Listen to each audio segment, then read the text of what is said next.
Pendant des années, un entrepreneur a vécu entouré de luxe et de décisions calculées, sans voir les marques invisibles qu'il laissait derrière lui. La découverte inattendue concernant son employé, une héroïne silencieuse, a bouleversé tout ce qu'il croyait sur le pouvoir, la compassion et la responsabilité. Face à la vérité, il a décidé de reconstruire non seulement la ville qu'il avait contribué à blesser, mais aussi lui-même, cette fois avec des yeux ouverts et un cœur éveillé. Le silence du penthouse, au dernier étage de la plus haute tour de la Défense, n'était rompu que par le bourdonnement presque inaudible de la climatisation et le bruit lointain de la circulation qui montait à travers les vitres blindées. Édouard Dubois regardait par la fenêtre panoramique, observant Paris s'étendre à l'infini devant lui comme une carte de ses conquêtes personnelles. Là, au 72e étage, il commandait un empire immobilier qui avait transformé le paysage urbain de la capitale au cours des 2 dernières décennies. À 53 ans, Édouard avait méticuleusement construit tout ce dont il avait toujours rêvé. Chaque immeuble, chaque complexe d'affaires, chaque projet résidentiel portait sa signature. Dubois & Associés n'était pas seulement une entreprise de construction, c'était une marque de transformation urbaine. Il connaissait chaque mètre carré de valeur immobilière dans la capitale française, chaque tendance du marché, chaque opportunité d'investissement avant qu'elle ne devienne évidente pour ses concurrents. Sa routine était précise comme une horloge suisse. À 5h30 du matin, le réveil sonnait dans son penthouse du Marais. Exercice dans la salle de sport privée de l'immeuble. Douche, petit déjeuner préparé par Madame Carmen et départ pour le bureau à 7h pile. Durant le trajet de 15 minutes, il passait en revue les rapports financiers sur sa tablette, planifiait des réunions et prenait des décisions qui brassaient des millions d'euros. Édouard avait appris très tôt que le succès exigeait de la froideur. À 12 ans, lorsque sa mère était morte dans un accident de voiture sur l'autoroute A6, il avait découvert que les larmes ne ramenaient pas les gens. Son père, Alain Dubois, avait géré son deuil de la seule manière qu'il connaissait, en se plongeant encore plus profondément dans les affaires familiales.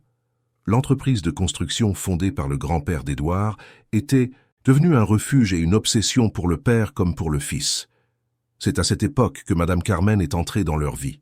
Carmen Lefebvre avait 24 ans lorsqu'elle fut engagée pour s'occuper de la maison et aider avec Édouard.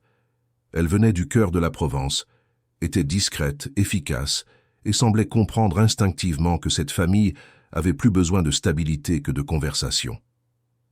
Pendant 34 ans, elle fut présente chaque matin, préparant le café comme Édouard l'aimait, gardant la maison impeccable, s'occupant des détails qui lui permettaient de se concentrer exclusivement sur ses affaires.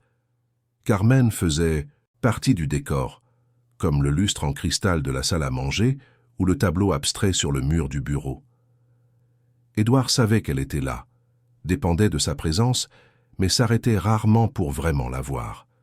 Elle était l'efficacité silencieuse, le dévouement invisible, une présence constante et discrète. Quand il rentrait à la maison, le dîner était sur la table. Quand il partait le matin, ses vêtements étaient repassés et préparés. Elle anticipait ses besoins, sans qu'on le lui demande, et résolvait les problèmes avant même qu'ils ne s'aperçoivent de leur existence. Ces derniers mois, cependant, Édouard avait remarqué quelque chose de différent. Carmen semblait plus silencieuse que d'habitude, si tant est que ce fût possible. Elle avait toujours été une femme de peu de mots, mais il y avait maintenant une qualité presque fantomatique dans sa présence. Elle arrivait tôt, partait tard, mais Édouard s'apercevait qu'elle perdait du poids. Ses vêtements semblaient plus amples et il y avait une pâleur sur son visage qu'il ne pouvait ignorer complètement. Plus étrange encore étaient les sacs. Édouard commença à remarquer que Carmen sortait fréquemment de la maison, en portant de lourds sacs qu'elle ne ramenait pas à son retour. Au début, il pensa qu'il s'agissait d'achats personnels, ou peut-être de cadeaux pour sa famille en province. Mais la fréquence était étrange. 2, parfois 3 fois par semaine, elle partait avec ses sacs volumineux, toujours en fin d'après-midi, toujours seule. Le soupçon commença comme une pointe désagréable dans l'esprit analytique d'Édouard. Il était un homme habitué à contrôler les variables, à comprendre les schémas, à identifier les risques, et ce schéma n'avait aucun sens. Carmen avait accès à toute la maison, connaissait la routine de la famille, savait où étaient rangés les objets de valeur. Elle aurait pu emporter n'importe quoi. Édouard tenta de chasser ses pensées. Carmen était avec la famille depuis plus de 3 décennies. Elle s'était occupée de lui adolescent, avait été présente à ses remises de diplôme, à ses succès professionnels, aux moments importants de sa vie. Mais son esprit d'homme d'affaires ne parvenait pas à se déconnecter complètement. Les schémas étranges devaient être examinés, les risques devaient être évalués. Pendant 2 semaines, il observa discrètement. Carmen maintenait la même routine apparente, mais les sorties avec les sacs continuaient. Édouard alla jusqu'à vérifier certains objets de la maison, compta des pièces d'argenterie, vérifia des bijoux qu'il portait rarement. Rien ne semblait manquer, mais l'inquiétude persistait. La situation atteignit son point de rupture, un jeudi pluvieux de mai. Paris était frappé par une tempête automnale typique, avec des vents violents et une pluie qui transformait les rues en rivières temporaires. Édouard était rentré plus tôt du bureau à cause du temps et était dans son bureau à domicile en train de répondre à des emails quand il entendit la porte de la cuisine se fermer. Par la fenêtre, il vit Carmen sortir vers le garage, portant 2 sacs visiblement lourds. Elle n'avait pas de parapluie, portait juste un manteau fin et marchait avec difficulté sous la pluie torrentielle. Quelque chose dans cette scène le dérangea profondément. Ce n'était pas seulement la question des sacs, c'était la détermination avec laquelle elle se déplaçait, comme si aucune tempête ne pouvait l'empêcher d'accomplir une mission personnelle. Édouard prit une décision impulsive. Il prit les clés de sa voiture et décida de la suivre. Carmen conduisait une Clio blanche de près de 10 ans, qu'Édouard lui avait offerte comme prime de Noël des années auparavant. Sous la pluie intense, Édouard garda ses distances, suivant les feux arrière de sa voiture à travers les rues inondées de la ville. Ils quittèrent le quartier chic du Marais, traversèrent le centre et continuèrent en direction de la banlieue. Le trajet dura près d'1 heure. Carmen conduisait lentement, prudemment, s'arrêtant au feu même quand il n'y avait pas de circulation, respectant chaque limitation de vitesse. Édouard commença à se sentir ridicule. Le voilà, un homme d'affaires prospère de 53 ans, suivant secrètement la femme qui s'était occupée de lui depuis son adolescence, comme un détective privé bas de gamme. Mais quand Carmen s'arrêta enfin, la curiosité d'Édouard se transforma en quelque chose de bien plus complexe. Elle s'était garée devant une petite église apparemment abandonnée dans la banlieue est, en Seine-Saint-Denis. Le bâtiment était simple, avec des murs décrépits et un petit clocher qui semblait avoir connu des jours meilleurs. Il n'y avait aucun signe d'activité religieuse, aucune pancarte indiquant les horaires des messes ou des événements. L'endroit semblait désert, oublié par le temps et par la prospérité qu'Édouard connaissait. Carmen descendit de la voiture, prit les 2 sacs sur la banquette arrière et se dirigea vers une entrée latérale de l'église. Elle avait une clé. Elle ouvrit la porte et disparut à l'intérieur du bâtiment. Édouard se gara à une distance sûre et attendit. La pluie continuait de tomber, créant des flaques qui reflétaient la faible lumière des lampadaires. Il ne savait pas ce qu'il s'attendait à découvrir, mais il savait qu'il avait atteint le point de non-retour. Il devait comprendre ce que Carmen faisait.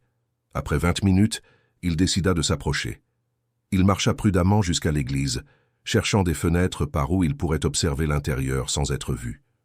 La pluie froide trempait son costume de marque, tandis qu'il contournait le bâtiment, se sentant de plus en plus déplacé dans cet environnement. C'est alors qu'il entendit les voix. Ce n'étaient ni des chants religieux ni des prières formelles. C'étaient des conversations, des rires étouffés, le son de personnes partageant un moment de chaleur humaine. Édouard trouva une fenêtre latérale à moitié couverte par un plastique déchiré et réussit à jeter un œil à travers une fente. Ce qu'il vit le laissa complètement perplexe. L'intérieur de l'église avait été transformé en un refuge improvisé. Il n'y avait ni banc ni autel. À la place, il y avait des matelas par terre, des couvertures éparpillées et une vingtaine de personnes assises en cercle. Carmen était au centre, servant de la soupe chaude d'une grande marmite. Elle connaissait chaque personne par son nom. Édouard entendit des bribes de conversation, vit des sourires sincères, perçut une atmosphère de famille improvisée. Ces personnes étaient visiblement des sans-abri. Des hommes et des femmes d'âge différents, certains jeunes, d'autres manifestement âgés, tous clairement marginalisés par la société qu'Édouard connaissait. Mais là, à ce moment-là, ils ne semblaient pas marginaux. Ils semblaient être des personnes avec des noms, des histoires, une dignité. Carmen ne se contentait pas de servir de la nourriture. Elle discutait, écoutait, riait avec eux. Édouard vit un homme âgé lui montrer des photos jaunies, vit une jeune femme avec un petit enfant recevoir non seulement de la soupe, mais aussi une attention affectueuse pour son bébé. Carmen avait apporté des médicaments de base, des produits d'hygiène, des vêtements propres. C'était un petit monde d'humanité fonctionnant silencieusement dans le cœur abandonné de la ville. Édouard recula de la fenêtre, sentant quelque chose d'étrange se former dans sa poitrine. Un mélange de confusion, de surprise et de quelque chose qu'il ne put nommer immédiatement. Il avait suivi Carmen en la soupçonnant de vol et avait découvert un acte de compassion qui fonctionnait depuis Dieu sait combien de temps sans qu'il en ait la moindre connaissance. La pluie continuait de tomber alors qu'il retournait à sa voiture, mais Édouard la sentait à peine. Son esprit traitait une réalité complètement nouvelle. Carmen, la femme silencieuse qui préparait son café chaque matin, menait une opération de soins humains avec ses propres ressources, son temps personnel, une énergie physique qu'elle pouvait manifestement à peine se permettre. Et elle n'en avait jamais dit un mot. Édouard resta assis dans sa voiture pendant près d'une heure, regardant la pluie couler sur le pare-brise, essayant d'organiser ses pensées. Quand Carmen sortit enfin de l'église, portant maintenant les sacs vides, il la suivit de nouveau jusqu'à la maison, en gardant ses distances. Le lendemain matin, Édouard se réveilla avec une sensation complètement différente. Le petit déjeuner était sur la table, comme toujours, préparé exactement comme il l'aimait. Carmen le salua avec le même « Bonjour, monsieur Édouard » que d'habitude, mais cette fois, il la regarda vraiment. Il vit la fatigue dans ses yeux, la pâleur qu'il avait remarquée auparavant, la façon dont elle se déplaçait un peu plus lentement.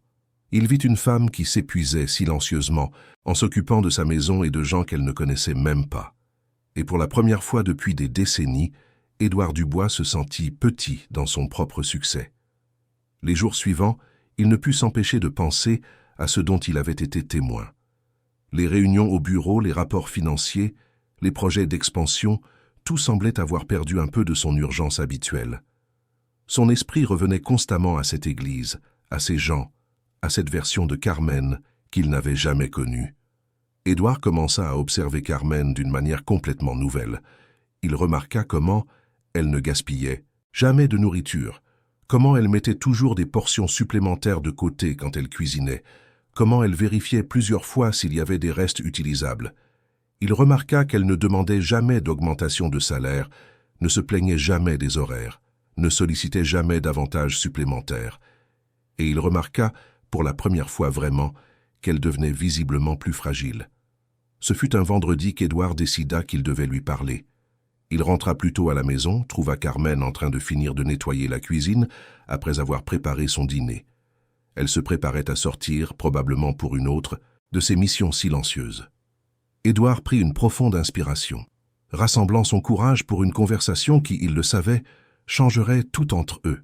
« Carmen, j'ai besoin de vous parler. » Carmen cessa de ranger le torchon et se tourna lentement vers Édouard.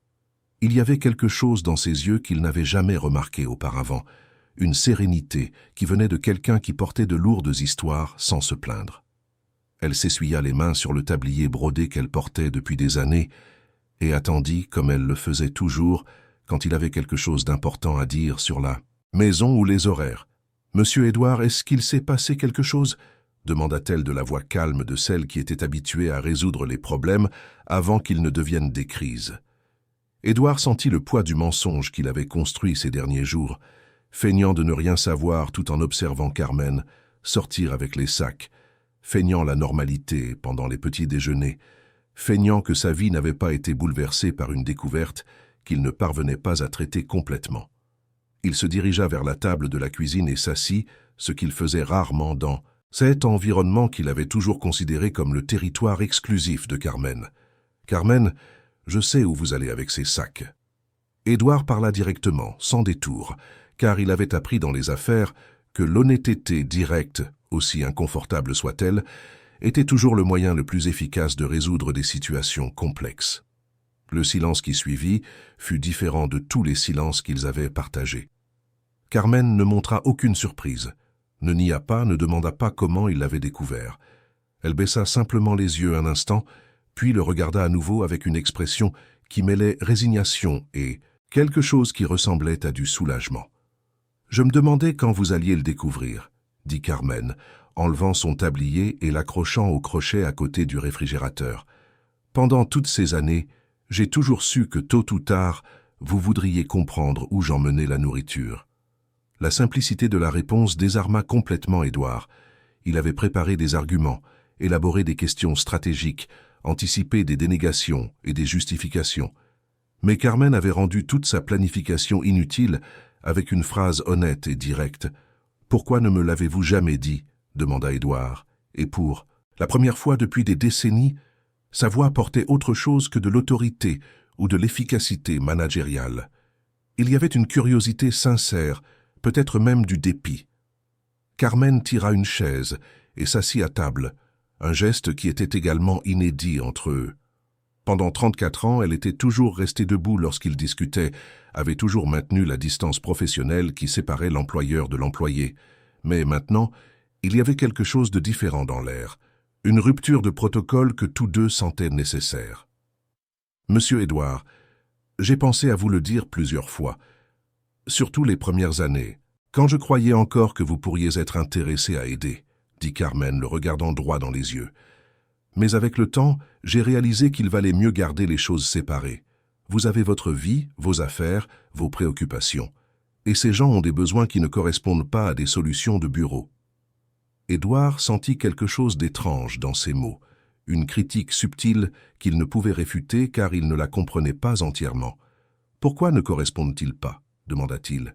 « Parce que vous voyez les problèmes comme des projets, monsieur Édouard. Et les gens ne sont pas des projets, » répondit Carmen avec une patience qui semblait presque maternelle. « Ces gens que j'aide n'ont pas besoin de plan d'affaires ni de rapport de faisabilité. Ils ont besoin de soupe chaude, de quelqu'un qui connaît leur nom, d'un endroit où ils peuvent être traités comme des êtres humains, pas comme des cas de charité ou des opportunités de marketing social. » L'honnêteté des paroles de Carmen frappa Édouard comme un coup de poing à l'estomac. Il reconnaissait la véracité de l'observation, mais il était douloureux d'admettre que sa propre employée avait cerné ses limites émotionnelles avec une telle précision. « Depuis combien de temps faites-vous ça ?» demanda Édouard, essayant de rediriger la conversation vers un terrain plus factuel. « 4 ans, répondit Carmen. J'ai commencé quand j'ai trouvé Madame Lourdes dormant devant la boulangerie où j'achète le pain pour la maison. Elle avait été expulsée de l'appartement où elle avait vécu pendant 15 ans parce qu'elle ne pouvait plus payer le loyer après la vente de l'immeuble et le réajustement des prix. Elle m'a raconté toute son histoire, monsieur Édouard. Comment toute une vie de travail peut s'effondrer en quelques mois à cause de décisions que des gens comme vous prennent lors de réunions de 15 minutes. » Édouard sentit un malaise croissant. Le lien que Carmen établissait entre son travail et la situation de ces personnes était quelque chose qu'il n'avait jamais envisagé. Dans son esprit, le développement immobilier était synonyme de progrès, de création d'emplois, de modernisation de la ville. La possibilité que ces décisions d'affaires aient des conséquences humaines directes était une variable qu'il avait appris à ignorer. « Je ne comprends pas où est le problème de réajuster les loyers en fonction du marché, » dit Édouard, tentant de retrouver le terrain familier de la logique commerciale. « C'est ainsi que le marché fonctionne, Carmen. C'est de l'économie de base. » Carmen le regarda avec une expression qu'il ne put interpréter complètement. Il y avait de la tristesse, mais aussi quelque chose qui ressemblait à de la déception. « Je sais que c'est de l'économie de base, monsieur Édouard, » dit Carmen calmement. « Mais Madame Lourdes n'est pas de l'économie de base. C'est une dame de 72 ans qui a élevé 3 enfants seule, en travaillant comme couturière. Elle ne comprend rien au marché immobilier. Elle comprend seulement qu'après avoir payé son loyer au même endroit pendant 15 ans, elle n'avait soudainement plus de maison. Avez-vous déjà pensé au nombre de personnes comme Madame Lourdes qui existent ?» Édouard n'y avait pas pensé. C'était la vérité inconfortable qu'il ne voulait pas admettre. Au cours de 20 ans de carrière, il avait développé une compétence sophistiquée pour transformer les gens en chiffres, les besoins humains en données statistiques, les drames familiaux en variables de marché. « Êtes-vous sûr que je n'aurais pas été intéressé à aider ?» demanda Édouard, essayant de paraître plus ouvert qu'il ne se sentait réellement. Carmen soupira profondément, comme quelqu'un sur le point de dire des vérités qu'elle avait gardées pendant longtemps. « Monsieur Édouard, vous êtes une bonne personne, Je le sais parce que je me suis occupé de vous depuis que vous étiez adolescent. Je vous ai vu pleurer à la mort de votre père. Je vous ai vu vous inquiéter pour les employés pendant les crises économiques. Je vous ai vu donner de l'argent à des œuvres de charité. » Carmen fit une pause, choisissant soigneusement ces mots suivants. « Mais vous êtes aussi un homme habitué à contrôler les situations. Et ce que je fais à l'Église ne peut pas être contrôlé. Ça ne peut pas être optimisé, réorganisé ou transformé en un programme social avec des objectifs et des indicateurs de performance. » Édouard se sentit exposé d'une manière qu'il n'avait pas connue depuis des années. Carmen avait cerné non seulement ses schémas comportementaux, mais aussi ses limites émotionnelles, avec une précision qu'il considérait presque comme intrusive. « Vous voulez savoir pourquoi je n'ai jamais demandé d'aide ?» continua Carmen. « Parce que j'avais peur que vous transformiez ces gens en projets de sauvetage, que vous vouliez construire un nouveau refuge, organiser des campagnes de dons, créer des programmes d'assistance au nom de l'entreprise. Et ces gens n'ont pas besoin d'être sauvés, monsieur Édouard. Ils ont besoin d'être vus, entendus, traités avec dignité. » La distinction que Carmen faisait entre aider et sauver était quelque chose de complètement nouveau pour Édouard. Dans son expérience professionnelle, les problèmes existaient pour être résolus, les situations difficiles existaient pour être réglées par une planification stratégique et un investissement adéquat. L'idée que certains besoins humains étaient fondamentalement différents des défis commerciaux était quelque chose qu'il n'avait jamais envisagé. « Carmen, j'aimerais rencontrer ces personnes, » dit Édouard, se surprenant lui-même par la sincérité de sa demande. « J'aimerais mieux comprendre ce que vous faites là-bas. » Carmen l'étudia un long moment, évaluant le sérieux de sa proposition. « En êtes-vous sûr?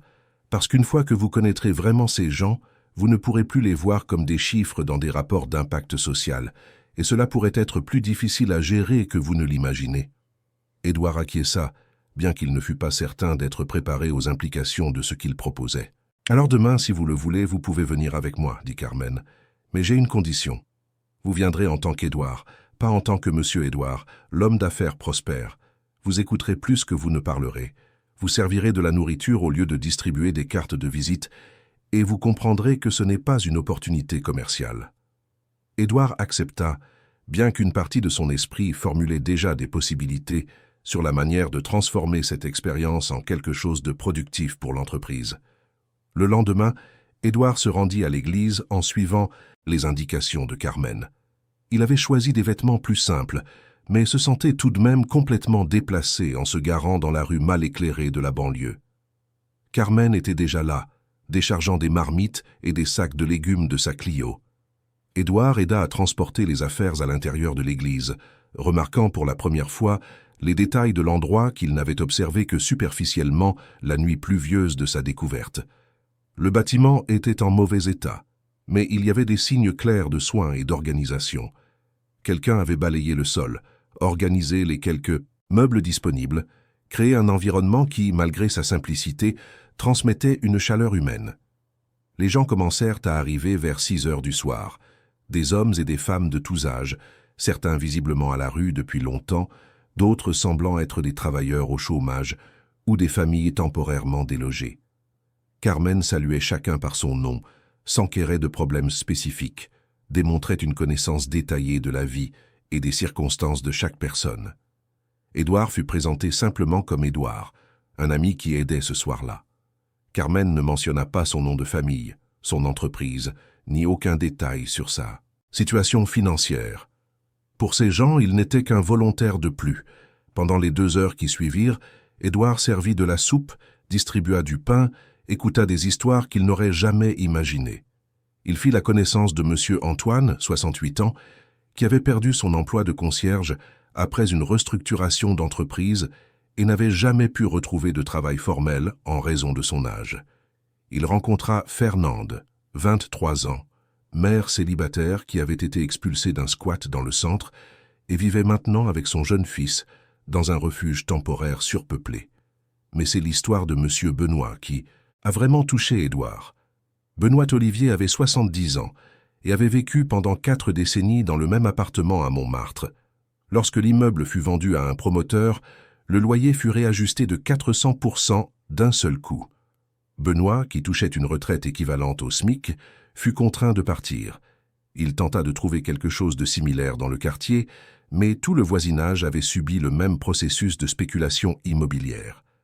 Monsieur Benoît raconta son histoire sans rancœur, mais avec une profonde tristesse qu'Édouard ressentit physiquement. Il parla de la façon dont il avait élevé 3 enfants dans cet appartement, de sa connaissance de tous les voisins, de sa routine de 40 ans qui incluait la boulangerie du coin, le coiffeur de la rue d'en haut, la pharmacie où il achetait ses médicaments pour l'hypertension depuis 2 décennies. « Vous devez comprendre, monsieur Édouard, je n'ai pas seulement perdu ma maison, j'ai perdu toute ma vie, » dit Benoît, remuant lentement la soupe dans son assiette. 40 ans de voisinage, d'amitié, de connaître chaque arbre de la rue. Maintenant, je vis dans un refuge à 2 heures de bus de tout ce que je connaissais. C'est comme si j'étais mort et que j'étais né de nouveau dans un autre pays. Édouard écouta ces mots en sentant quelque chose se briser en lui. La précision technique avec laquelle Benoît décrivait ce qu'il avait perdu était plus dévastatrice que n'importe quelle accusation directe. Édouard reconnaissait le schéma décrit par Benoît. Il avait lui-même participé à des dizaines d'opérations similaires, des réajustements stratégiques de loyers pour optimiser le retour sur investissement de propriété dans des quartiers en voie de valorisation. Quand la soirée se termina et qu'Édouard aida Carmen à tout nettoyer, il était dans un silence complet. Carmen perçut son état d'esprit, mais ne fit aucun commentaire. Elle dit simplement qu'il s'en était bien sorti pour une première fois, que les gens l'avaient apprécié. « Carmen, puis-je vous raccompagner chez vous ?» demanda Édouard lorsqu'ils fermèrent l'église à clé. Pendant le trajet jusqu'au petit appartement de Carmen dans le sud de Paris, ils parlèrent peu. Édouard traitait tout ce qu'il avait vécu, essayant d'organiser des pensées qui refusaient de s'aligner dans des catégories familières. Quand ils arrivèrent à l'immeuble simple, où Carmen vivait depuis plus de 15 ans, elle l'invita à prendre un café. Édouard accepta, curieux de connaître l'espace personnel de la femme qui s'occupait de sa maison, mais dont il ne savait presque rien de la vie privée. L'appartement de Carmen était petit, mais organisé avec le même soin qu'elle apportait à la maison d'Édouard. Des meubles simples, mais bien entretenus, des photos de famille sur les murs, des plantes saines sur le petit balcon. C'était un vrai foyer, réalisa Édouard, quelque chose que son propre penthouse luxueux n'avait jamais réussi à être. C'est alors qu'Édouard remarqua la médaille.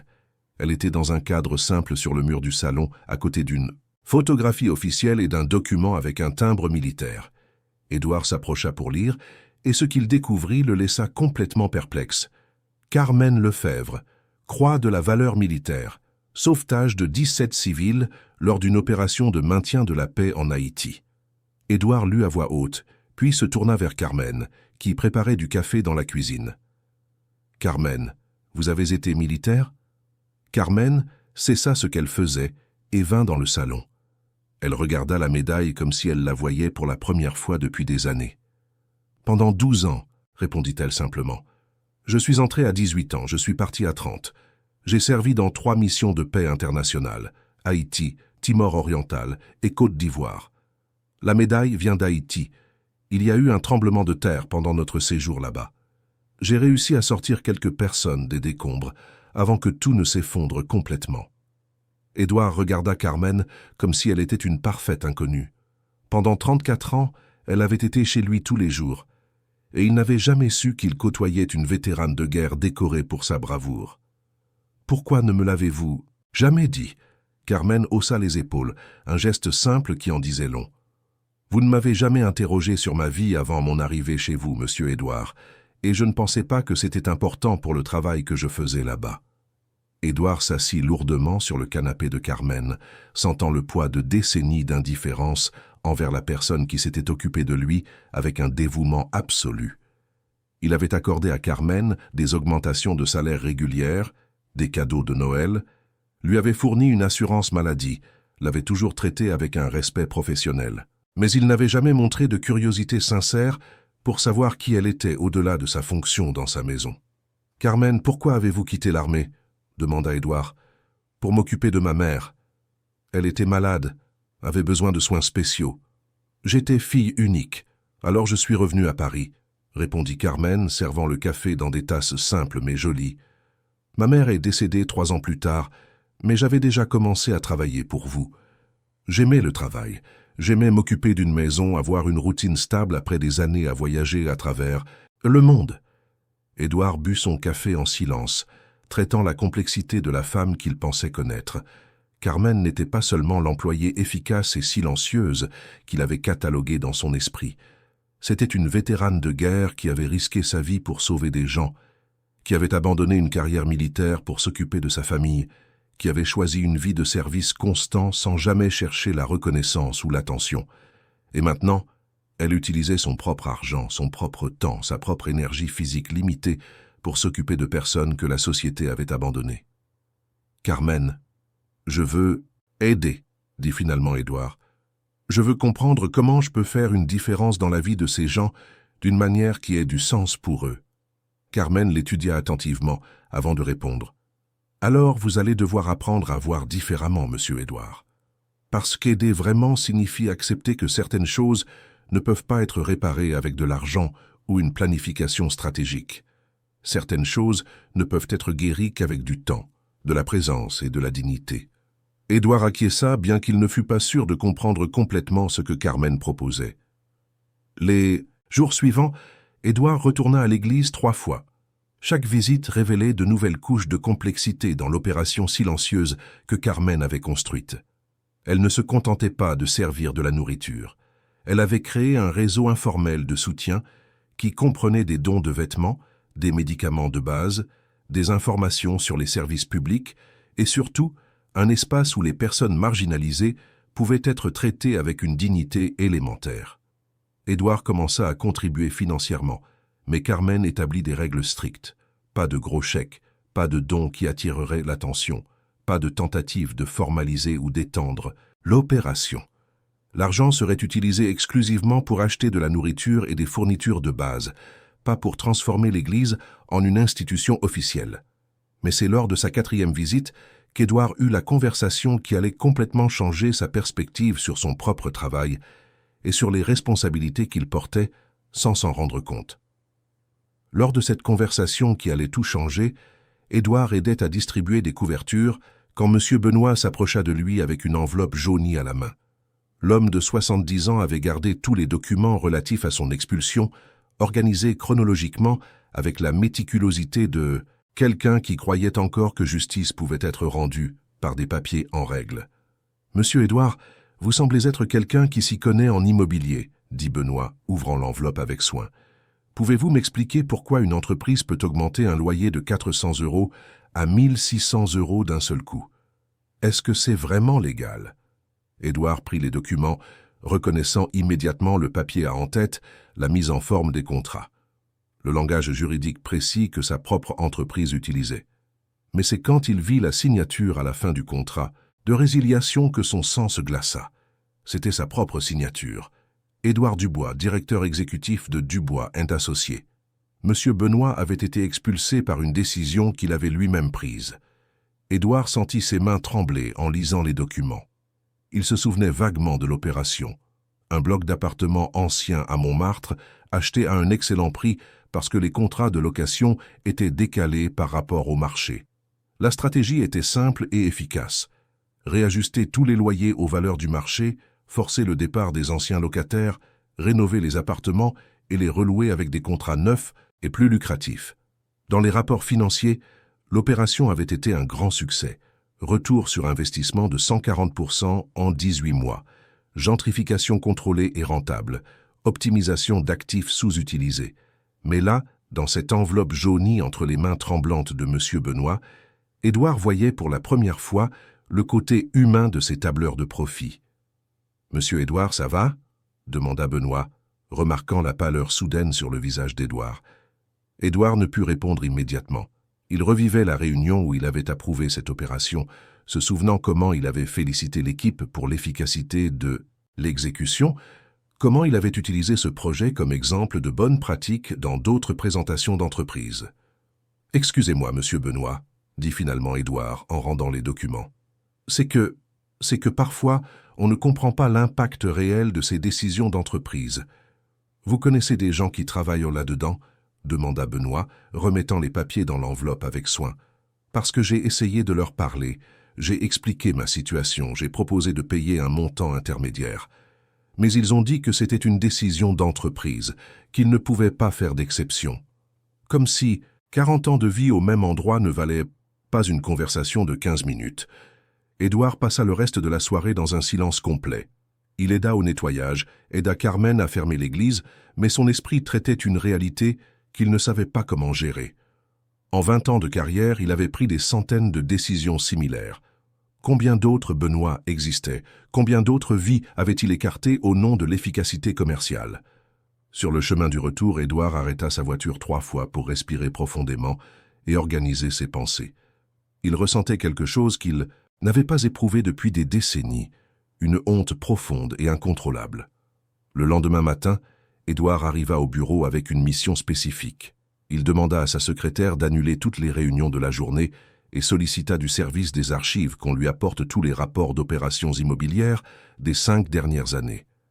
Il voulait comprendre l'étendue réelle de ce qu'il avait construit. Pendant 8 heures, Édouard lut des milliers de pages de rapports, de contrats, d'analyses de faisabilité et d'études d'impact. Chaque document révélait une nouvelle couche de froideur managériale qu'il avait perfectionnée au fil des ans. Des opérations de gentrification dans 12 quartiers différents, 530 familles expulsées de leur maison par des réajustements stratégiques de loyer, 740 contrats résidentiels résiliés pour optimiser le retour sur investissement. Édouard trouva des cas qui étaient des versions exactes de l'histoire de M. Benoît, des familles de 3 générations expulsées d'appartements où elles avaient grandi, des personnes âgées contraintes de déménager en banlieue après des décennies dans leur quartier, des petits commerçants qui avaient perdu des locaux commerciaux établis depuis des années parce que les loyers avaient été réajustés au-delà de leurs moyens. Mais ce fut un cas spécifique qui brisa complètement Édouard. Dans les archives de 2019, il trouva le rapport d'une opération dans le centre de la ville. Un vieil immeuble avait été acheté et tous les locataires avaient été expulsés pour une rénovation complète. Parmi les documents, il y avait une lettre d'une résidente nommée Marie-Grâce Leclerc, 65 ans, demandant à rester dans l'appartement où elle vivait depuis 30 ans. La lettre était manuscrite, d'une écriture tremblante mais soignée. Marie-Grâce expliquait qu'elle était veuve, touchait une petite pension, mais avait toujours payé son loyer à temps. Elle demandait juste à pouvoir continuer à y vivre, proposait d'aider au nettoyage de l'immeuble, de s'occuper des plantes du jardin, n'importe quoi qui justifierait son maintien. Elle expliquait que tous ses amis vivaient dans ce quartier, qu'elle connaissait chaque commerçant de la rue, que son médecin était à 2 pâtés de maison. En marge de la lettre, il y avait une annotation au crayon faite par l'équipe juridique de l'entreprise. Cas standard, suivre le protocole de résiliation. Aucune base légale pour des exceptions sentimentales. Édouard se souvint avoir vu cette lettre brièvement lors d'une réunion d'approbation. Il se souvint avoir été d'accord avec l'évaluation juridique. Les exceptions sentimentales n'avaient pas leur place dans des décisions d'entreprise rationnelles. Édouard prit le téléphone et appela le service juridique. « Monsieur Dubois, comment puis-je vous aider ?» répondit Maître Cardot, l'avocat responsable des questions contractuelles de l'entreprise. « Cardot, j'ai besoin que vous localisiez une de nos anciennes locataires, Marie-Grâce Leclerc. Elle vivait dans un immeuble que nous avons acheté dans le centre en 2019. Je veux savoir ce qui lui est arrivé après la résiliation. » « Monsieur Dubois, c'est un peu inhabituel. Nous ne faisons généralement pas de suivi post-opération des locataires expulsés, » répondit Maître Cardot visiblement confus. « Puis-je vous demander la raison de cette demande ?»« Trouvez-la, Cardot. C'est tout, » dit Édouard en raccrochant. 2 heures plus tard, Maître Cardot rappela avec des informations qu'Édouard n'était pas préparé à entendre. « Monsieur Dubois, j'ai réussi à localiser Marie-Grâce Leclerc.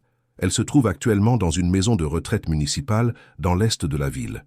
Selon les registres publics, elle n'a pas réussi à trouver un appartement dans la même gamme de prix dans le centre après la résiliation.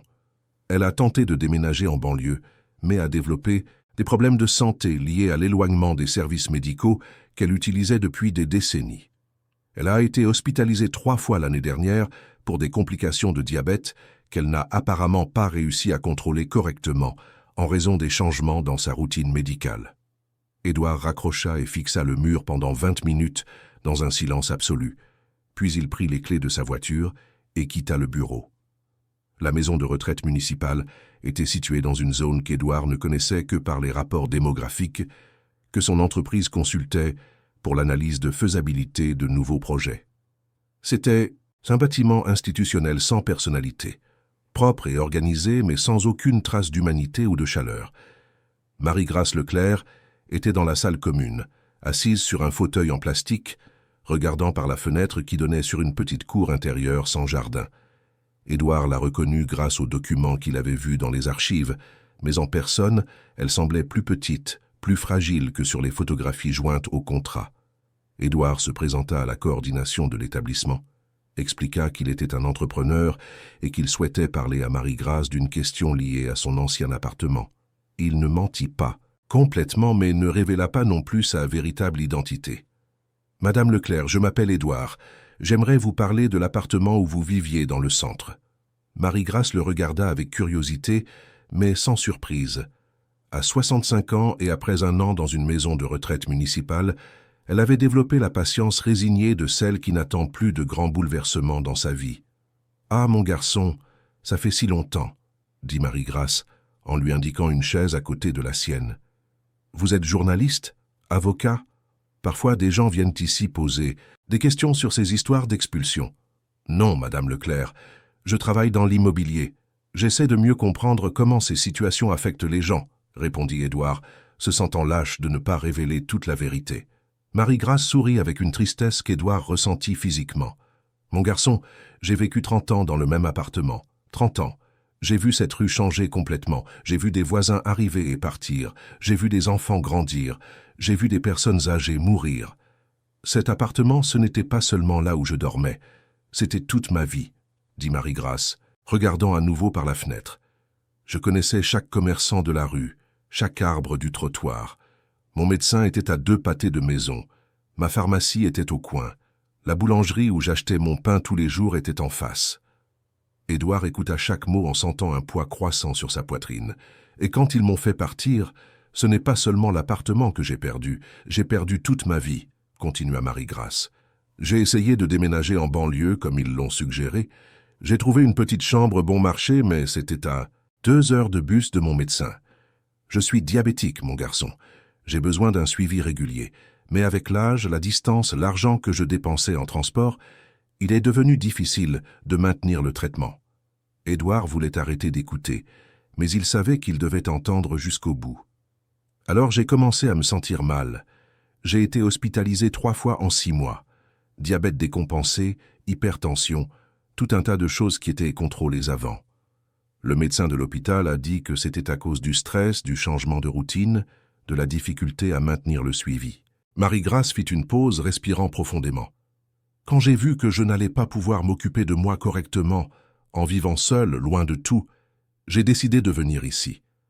Au moins, ici, il y a une infirmière, un médecin qui vient chaque semaine. » Édouard passa 1 heure à parler avec Marie-Grâce, écoutant des histoires sur sa vie dans l'ancien appartement, sur les voisins avec qui elle avait perdu le contact, sur la routine qu'elle avait construite pendant 3 décennies et qui avait été défaite en quelques semaines.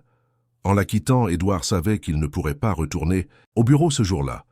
Il conduisit sans but dans les rues de Paris, passant devant plusieurs projets qu'il avait construits, voyant pour la première fois les panneaux « Appartements de haut standing » et « Résidence exclusive » comme des monuments à sa propre insensibilité. En fin d'après-midi, Édouard se rendit chez Carmen. Il avait besoin de parler à quelqu'un qui comprendrait le poids de ce qu'il avait découvert sur lui-même. Carmen ouvrit la porte et perçut immédiatement l'état d'Édouard. Elle l'invita à entrer, prépara du thé et attendit qu'il trouve les mots pour expliquer ce qu'il ressentait. « Carmen, j'ai retrouvé l'un des résidents que nous avons expulsés, » dit finalement Édouard. « Et j'en ai rencontré un autre personnellement à l'église. Je suis en train de découvrir que j'ai bâti mon entreprise sur des vies détruites. » Carmen l'écouta en silence, tandis qu'Édouard relatait sa visite à Marie-Grâce, sa découverte sur M. Benoît, son après-midi à lire des archives d'opérations qu'il avait approuvées sans jamais considérer les conséquences humaines. « Monsieur Édouard, vous découvrez quelque chose que j'ai toujours su à propos de votre travail, » dit Carmen calmement. « Mais ce n'était jamais à moi de vous l'expliquer. Vous deviez le voir par vous-même. » Édouard regarda Carmen. « voyant pour la première fois non seulement l'employé dévoué, mais la femme qui avait observé silencieusement ses décisions pendant des années, portant le poids moral qu'il avait refusé de porter.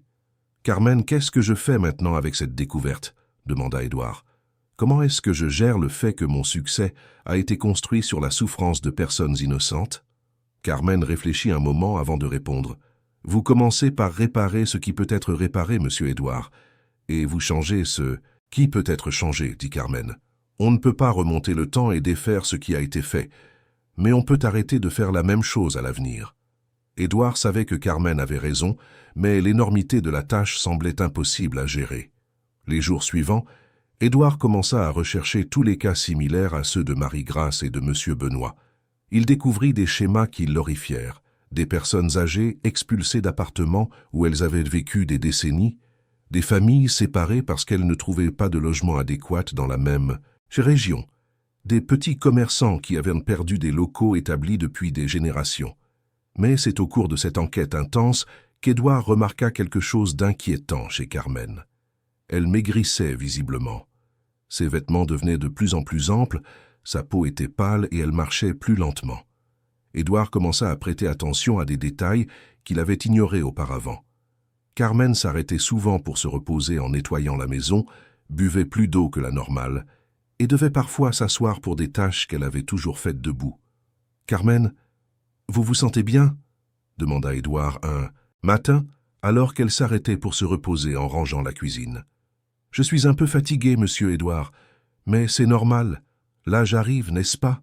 répondit Carmen, mais Édouard s'aperçut qu'elle évitait de le regarder directement. « Quand êtes-vous allé chez le médecin pour la dernière fois ?» demanda Édouard. Carmen resta silencieuse un moment.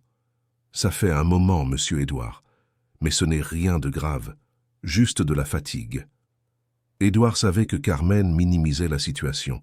Les jours suivants, il l'observa plus attentivement et réalisa qu'elle buvait des quantités excessives d'eau, allait très souvent aux toilettes et perdait du poids de manière inquiétante. « Carmen, je vais vous prendre un rendez-vous chez le médecin, » dit Édouard un vendredi. « Ce n'est pas une demande, c'est une exigence. Vous irez chez le médecin la semaine prochaine. » Carmen tenta de protester, mais Édouard fut inflexible. Il avait récemment appris que négliger les personnes importantes dans sa vie avait des conséquences graves qu'il n'était pas disposé à risquer à nouveau. La consultation médicale révéla ce qu'Édouard craignait. Carmen souffrait d'un diabète de type 2 décompensé, d'une hypertension artérielle sévère, d'une anémie grave et de signes inquiétants d'insuffisance rénale. Le médecin fut direct. Carmen avait besoin d'un suivi médical immédiat et de changements drastiques dans son mode de vie. Ce qui choqua le plus Édouard fut de découvrir que Carmen était au courant de certains de ses problèmes depuis des mois, mais avait choisi de ne pas chercher de traitement adéquat. « Carmen, pourquoi ne m'avez-vous pas dit que vous étiez malade ?» demanda Édouard après la consultation, alors qu'ils attendaient à la pharmacie pour acheter les médicaments prescrits. « Parce que je ne voulais pas être un problème de plus. »« Dans votre vie, monsieur Édouard, » répondit Carmen, « vous avez déjà tant de soucis avec le travail, avec les découvertes que vous avez faites sur l'entreprise. Je ne voulais pas ajouter un poids supplémentaire. » Édouard eut l'impression d'avoir reçu un coup de poing à l'estomac. Carmen se sacrifiait littéralement pour ne pas le déranger, exactement comme elle s'était sacrifiée pour s'occuper des sans-abri sans l'impliquer. « Carmen, vous allez vous soigner correctement. Vous prendrez tous les médicaments, vous ferez tous les examens que le médecin a demandés. Et vous arrêterez d'utiliser votre argent personnel pour acheter de la nourriture pour l'église. À partir de maintenant, c'est ma responsabilité, » dit fermement Édouard. Carmen tenta de protester, mais Édouard ne laissa aucune place à la discussion. « Et encore une chose, Carmen, à partir de maintenant, vous n'êtes plus mon employé. Vous êtes mon associé. Nous allons transformer tout ce que nous avons découvert en quelque chose qui fera une réelle différence dans la vie de ces gens. » Carmen le regarda avec une surprise sincère. « Monsieur Édouard, êtes-vous sûr de ce que vous dites ?»« J'en suis certain, Carmen, » répondit Édouard. « Vous avez plus d'expérience pratique dans l'aide aux personnes que n'importe quel consultant que j'ai jamais engagé. Et vous avez plus d'intégrité morale que n'importe quel partenaire d'affaires que j'ai jamais eu. Si je veux reconstruire cette entreprise correctement, j'ai besoin de vous comme partenaire, pas comme employé. » Les semaines suivantes Tandis que Carmen s'adaptait à son traitement médical, Édouard commença à élaborer un plan radical de restructuration de Dubois & Associés. Mais il savait qu'aucun plan ne serait valide sans la participation directe des personnes qui avaient été affectées par ces décisions antérieures.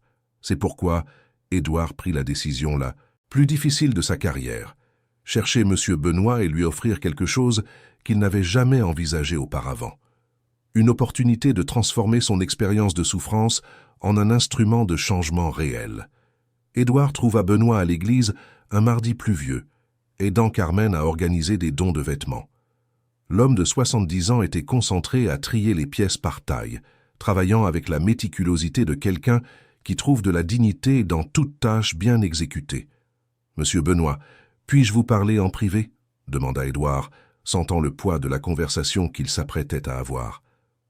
Benoît le suivit dans un coin plus isolé de l'église, clairement curieux de ce qu'Édouard avait à lui dire. « Monsieur Benoît, je dois vous faire une confession, » commença Édouard, respirant profondément. « Je suis l'homme d'affaires qui a signé l'ordre d'expulsion de votre appartement. Je suis Édouard Dubois, de Dubois & Associés. » Benoît resta silencieux un long moment, étudiant le visage d'Édouard. Il ne montra ni colère ni surprise. Juste une profonde tristesse qu'Édouard reconnut comme le même sentiment qu'il portait depuis des semaines. « Et maintenant ?» demanda simplement Benoît. « Maintenant, je veux vous offrir une opportunité de m'aider à réparer ce que j'ai cassé, » dit Édouard.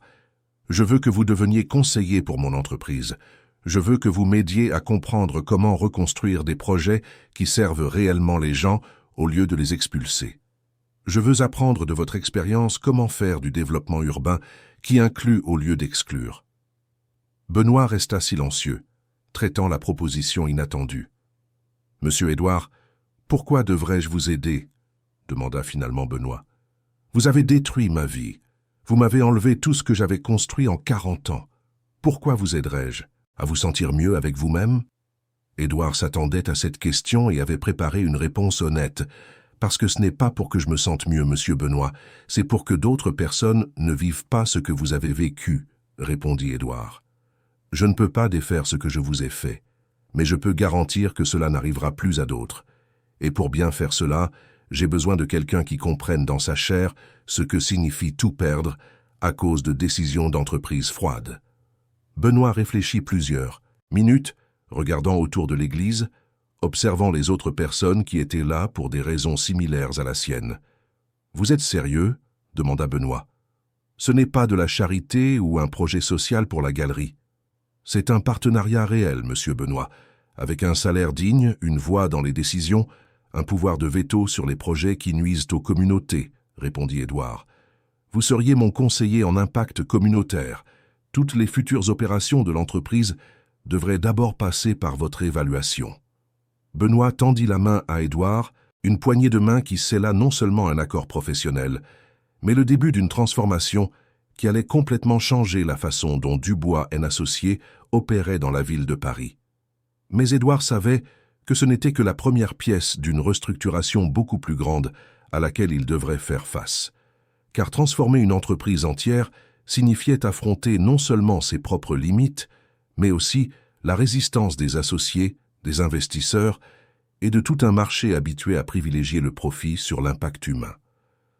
La réunion du conseil d'administration de Dubois & Associés était prévue pour un lundi pluvieux de juin, dans la salle de conférence du 35e étage de l'immeuble de l'entreprise. Édouard avait passé 3 semaines à préparer une présentation qu'il savait être la plus importante de sa carrière, non pas parce qu'elle définirait de nouvelles orientations de croissance ou d'expansion, mais parce qu'elle remettrait en question les fondements de tout ce qu'il avait construit au cours des 20 dernières années. Les 5 membres du conseil arrivèrent à l'heure à 9 heures du matin, comme toujours. Robert Allary, associé fondateur et mentor d'Édouard depuis les premières années de l'entreprise. Maryse Coste, spécialiste en développement urbain et responsable de l'expansion de l'entreprise vers d'autres capitales. Fernand Sauzette, directeur financier et gardien des chiffres qui maintenait Dubois & Associés comme l'une des entreprises de construction les plus rentables du pays. Anne-Laure Ribière, directrice juridique et architecte de toutes les stratégies contractuelles qui permettaient les opérations de rénovation urbaine. et Charles Mendès, consultant en marché immobilier et responsable de l'identification des opportunités d'investissement dans les quartiers à potentiel de valorisation. Édouard connaissait chacun d'eux depuis des années, avait construit des relations professionnelles solides basées sur la confiance mutuelle et des résultats financiers constants. Il savait que la proposition qu'il s'apprêtait à présenter mettrait ces relations à l'épreuve de manière qu'il ne pouvait pas entièrement prévoir. Carmen était présente à la réunion, ce qui, en soi, avait déjà provoqué l'étonnement. Pendant 3 décennies, elle avait été invisible pour ces personnes, l'employée silencieuse qui servait le café et organisait les documents. Mais maintenant, elle occupait une chaise à la table de réunion, officiellement désignée comme directrice de l'impact social de l'entreprise, un poste qu'Édouard avait créé spécialement pour elle. Benoît était également présent, assis à côté de Carmen, portant un costume simple mais bien entretenu qu'Édouard avait fourni pour l'occasion. Sa présence dans la salle de réunion provoquait un malaise visible chez les membres du conseil, qui ne comprenaient pas pourquoi un homme d'origine manifestement modeste participait aux décisions stratégiques de l'entreprise. Édouard commença la présentation en projetant une image aérienne de Paris, avec des marqueurs soulignant tous les projets de Dubois & Associés construits au cours des 10 dernières années. Chers collègues, voici le paysage urbain que nous avons construit ensemble. 23 complexes résidentiels, 15 immeubles commerciaux, 8 centres commerciaux, 3 résidences de haut standing, dit Édouard, utilisant le pointeur laser pour souligner chaque projet. Chiffre d'affaires total de 850 millions d'euros. Bénéfice net cumulé de 230 millions. Selon la mesure traditionnelle du succès commercial, nous avons été exceptionnels. Robert Allary acquiesça avec satisfaction. Édouard décrivait exactement le type de croissance durable qu'ils avaient planifié depuis les premières années de l'entreprise. Mais aujourd'hui, je veux vous présenter une autre mesure du succès, continua Édouard, passant à une diapositive montrant un tableau avec des noms, des âges et des histoires résumées. 740 familles expulsées de leur maison, 1200 contrats résidentiels résiliés, 3800 personnes déplacées de leur quartier d'origine, 46 petits commerces fermés en raison de réajustement de loyers, 17 personnes âgées placées en institution après avoir perdu leur logement. Le silence dans la salle de réunion était tendu. Fernand Sauzet fut le premier à s'exprimer. Édouard vous présentait des informations sur la relocalisation urbaine comme s'il s'agissait de problèmes d'entreprise. Mais c'est une conséquence naturelle du développement immobilier. Il n'est pas de notre responsabilité de gérer l'impact social de chaque opération commerciale, dit Fernand, clairement mal à l'aise avec la direction de la présentation. C'est exactement ce que je veux remettre en question, Fernand, répondit Édouard, passant à une diapositive montrant des photographies de certains des résidents affectés par les opérations de l'entreprise. Je veux proposer que notre responsabilité d'entreprise inclut l'impact social direct de nos décisions, et je veux restructurer complètement notre façon d'opérer pour que le développement urbain soit synonyme d'inclusion et non d'exclusion. Anne-Laure Ribière secoua la tête négativement. Édouard, ce n'est pas viable légalement ni financièrement. Notre entreprise a des responsabilités fiduciaires envers les investisseurs, les banques, les fonds de pension qui ont investi de l'argent dans nos projets.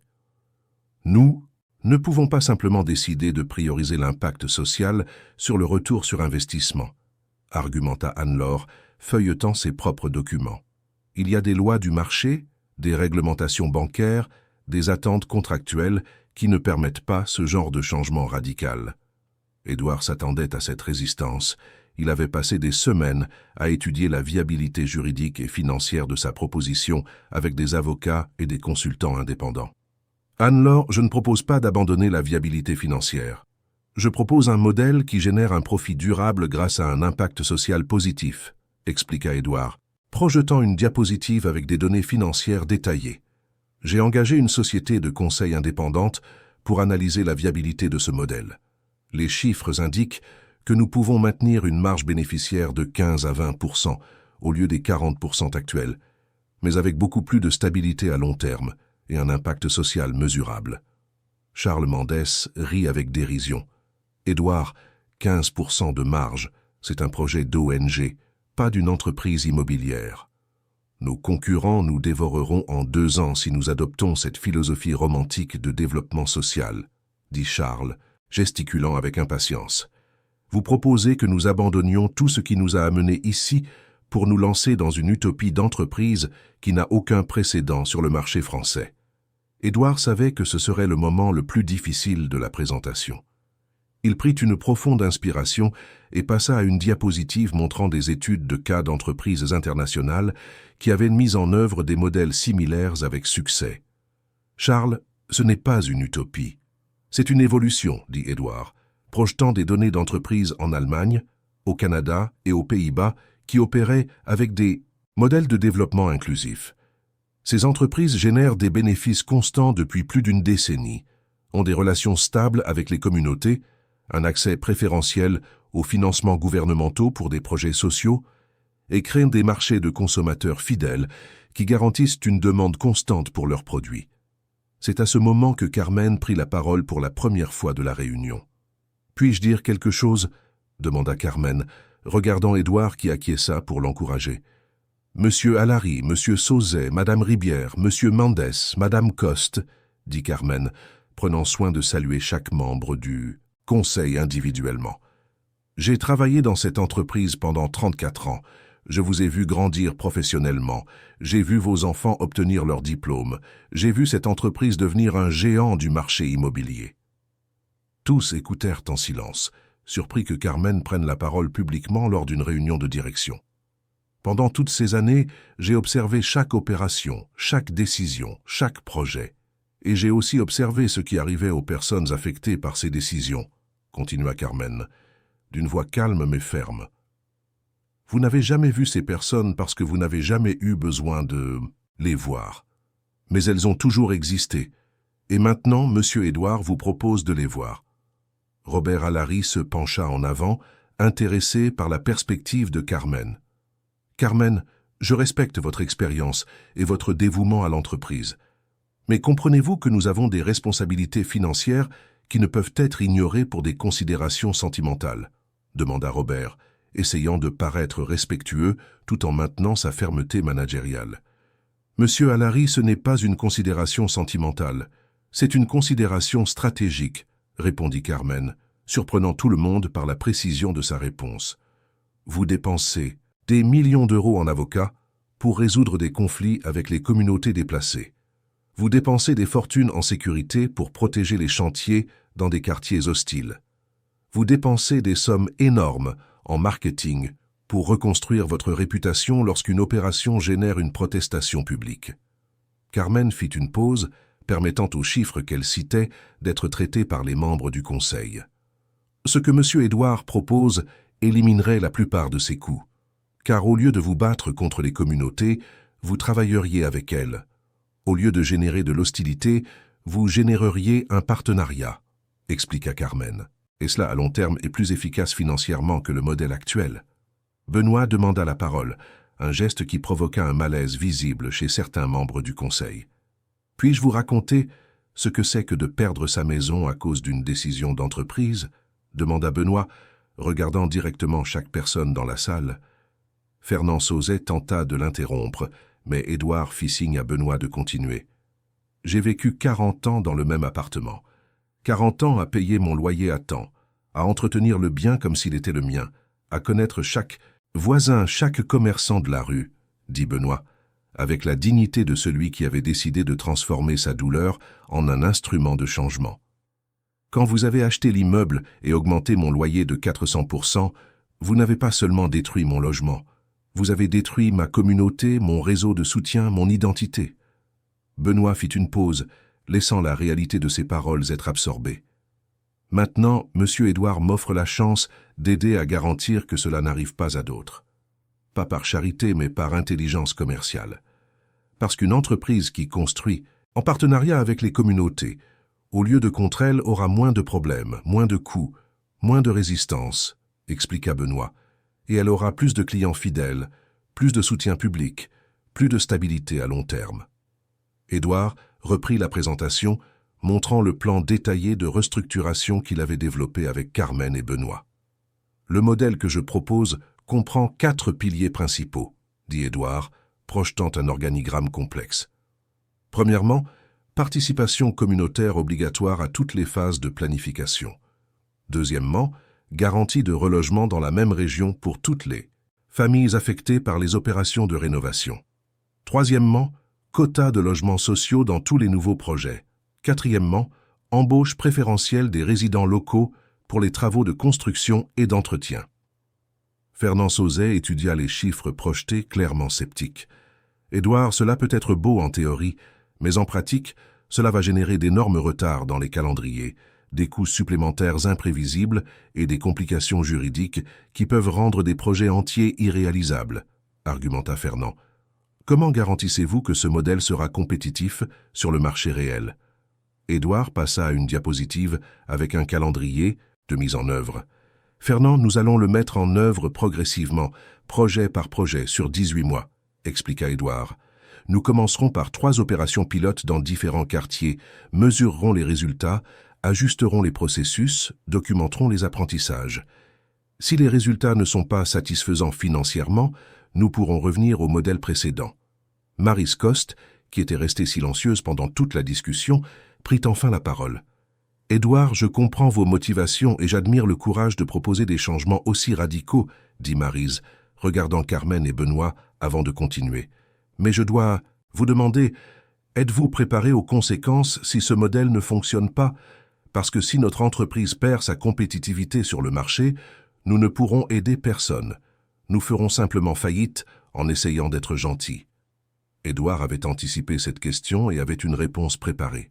« Maryse, je mise mon propre patrimoine personnel sur cette restructuration, » dit Édouard, projetant une diapositive avec ses garanties financières personnelles. « J'utiliserai mes propres ressources pour couvrir toute perte financière pendant les 18 premiers mois de mise en œuvre. Si le modèle ne fonctionne pas, la responsabilité sera exclusivement mienne. » Le silence qui suivit fut différent des précédents. C'était le silence de personnes traitant une proposition sérieuse, avec des risques calculés et des garanties réelles. Robert Allary fut le premier à parler. « Édouard, vous proposez des changements fondamentaux dans une entreprise que nous avons construite ensemble pendant 2 décennies, » dit Robert, la voix chargée d'émotion. « Ce n'est pas une décision qui se prend en une seule réunion. J'ai besoin de temps pour analyser tous les aspects juridiques, financiers, stratégiques. » Édouard acquiesça, comprenant le besoin de réflexion. « Robert, je propose que nous ayons 2 semaines pour une analyse individuelle, puis une 2e réunion pour un vote formel, » dit Édouard. « Pendant ces 2 semaines, chacun de vous peut consulter des experts indépendants, visiter les sites où nous prévoyons de mettre en œuvre les projets pilotes, parler avec les communautés concernées. » Charles Mendès secoua la tête négativement. « Édouard, même si c'était viable financièrement, ce que je ne crois pas, vous proposez que nous abandonnions notre identité d'entreprise pour devenir des assistants sociaux d'entreprise, » dit Charles, visiblement irrité. « Cette entreprise a été construite pour générer des profits grâce à un développement immobilier efficace, pas pour résoudre les problèmes sociaux urbains. » C'est à ce moment que Carmen fit l'intervention la plus puissante de la réunion. « Monsieur Mendès, puis-je vous demander où vous habitez ?» dit Carmen, le regardant directement. Charles fut visiblement mal à l'aise avec la question. « Carmen, je ne vois pas en quoi ma résidence personnelle est pertinente pour cette discussion d'affaires, » répondit Charles, essayant d'éviter la conversation. « C'est pertinent parce que vous habitez dans un quartier qui a été développé exactement avec le modèle que nous proposons, » dit Carmen, surprenant tout le monde. « Vous habitez à Neuilly-sur-Seine, dans une résidence qui a été construite dans les années 80, avec la participation de la communauté locale, avec des quotas de logements pour différentes classes sociales, avec l'embauche de résidents de la région. » Charles resta sans réponse immédiate. « Pourquoi pensez-vous que ce quartier est si agréable à vivre ? Parce qu'il a été développé avec respect pour les gens qui y vivaient déjà, avec inclusion au lieu d'exclusion, » expliqua Carmen. « Ce que nous proposons n'est pas d'inventer quelque chose de nouveau, c'est d'appliquer ce qui a déjà fonctionné dans d'autres contextes. » Édouard réalisa que Carmen avait trouvé l'argument le plus persuasif possible, montrer que le modèle proposé existait déjà et fonctionnait dans des endroits que les membres du Conseil eux-mêmes admiraient. La discussion se poursuivit pendant encore 2 heures, chaque membre du Conseil soulevant des objections spécifiques et Édouard, Carmen et Benoît, y répondant avec des données, des exemples pratiques et des garanties financières. Finalement, il fut établi qu'il y aurait un vote formel dans 2 semaines.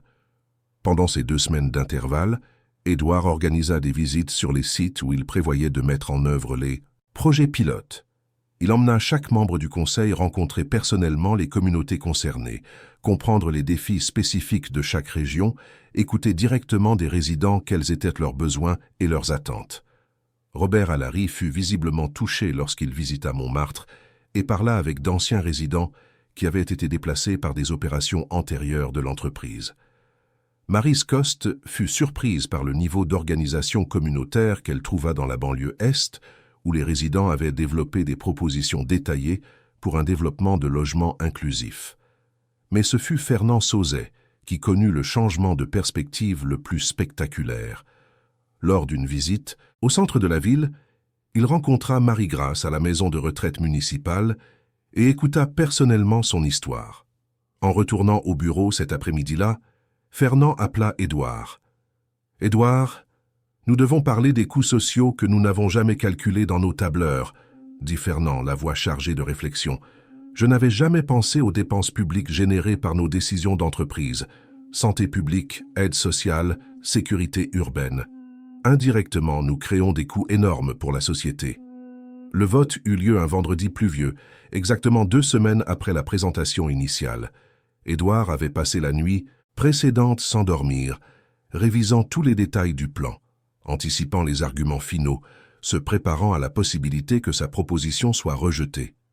Les 5 membres du conseil avaient eu suffisamment de temps pour consulter des experts, analyser les chiffres, visiter les communautés et traiter les implications du changement proposé. Édouard savait que la décision serait serrée, mais ne pouvait prévoir quel en serait le résultat. Robert Allary ouvrit la séance de vote. « Chers collègues, vous avez tous eu l'occasion d'analyser la proposition de restructuration présentée par Édouard. Nous allons maintenant procéder au vote formel, » dit Robert, distribuant des bulletins à chaque membre du conseil. Un vote « oui » signifie l'approbation du plan de mise en œuvre progressive du modèle de développement inclusif. Un vote « non » signifie le maintien du modèle opérationnel actuel. Le vote fut secret. Chaque membre du conseil remplit son bulletin et le déposa dans une urne improvisée. Édouard, Carmen et Benoît attendirent en silence pendant que Robert comptait les votes. 3 votes pour, 2 votes contre, annonça Robert. La proposition est approuvée à la majorité simple. Édouard ressentit un immense soulagement, mais savait que l'approbation du conseil n'était que la première étape d'une transformation qui exigerait des années pour être complètement mise en œuvre. Carmen sourit pour la première fois depuis des semaines, et Benoît serra fermement la main d'Édouard. « Maintenant, le vrai travail commence, » se dit Édouard, regardant par la fenêtre du 35e étage la ville qu'il s'apprêtait à transformer d'une manière complètement nouvelle. Les mois suivants, Dubois & Associés mit en œuvre le premier projet pilote dans le quartier de Belleville, un complexe résidentiel qui comprenait des appartements de différentes gammes de revenus, des espaces communautaires, des aires de loisirs inclusives et un programme d'embauche qui donnait la priorité aux résidents locaux. Le projet rencontra une résistance initiale de la part de certains investisseurs traditionnels, mais attira de nouveaux types de financement, y compris des fonds d'investissement axés sur l'impact social et des prêts gouvernementaux à taux préférentiels pour les projets d'intérêt social. Carmen assuma pleinement son rôle de directrice de l'impact social, développant des protocoles pour la consultation communautaire, créant des systèmes de suivi pour les familles relogées, établissant des partenariats avec des organisations locales d'aide sociale. Benoît devint rapidement une voix respectée au sein de l'entreprise, participant à toutes les décisions stratégiques, offrant des perspectives que les autres dirigeants n'avaient jamais envisagées, garantissant que chaque projet soit évalué non seulement pour sa viabilité financière, mais aussi pour son impact humain réel. Le premier complexe fut inauguré un après-midi ensoleillé d'octobre, non pas avec une cérémonie d'entreprise luxueuse, mais avec une fête de quartier où anciens et nouveaux résidents se mêlaient, où les enfants couraient dans les nouveaux couloirs, où des personnes âgées qui étaient revenues dans les appartements d'où elles avaient été déplacées des années auparavant racontaient des histoires à de plus jeunes voisins. Édouard était à la fête, mais pas en temps. Comme d'affaires prospère observant son dernier projet du haut de son bureau. Il servait des sodas aux enfants, aidait les personnes âgées à s'installer sur des chaises, discutait avec des familles sur leur adaptation aux nouveaux appartements. Pour la première fois depuis des décennies, Édouard se sentait chez lui, non pas pour l'architecture ou la valeur immobilière, mais pour les gens qui l'entouraient, des gens avec des noms, des histoires, une dignité et de l'espoir. Madame Carmen s'approcha de lui pendant la fête, observant l'animation autour d'eux. « Monsieur Édouard, puis-je vous dire quelque chose ?» dit Carmen, regardant les familles réunies dans la cour centrale du complexe. « Bien sûr, Carmen, » répondit Édouard, percevant quelque chose de spécial dans sa voix. « Je suis fier de vous, » dit simplement Carmen, mais avec une émotion qu'Édouard n'avait jamais entendue, de la part de personne.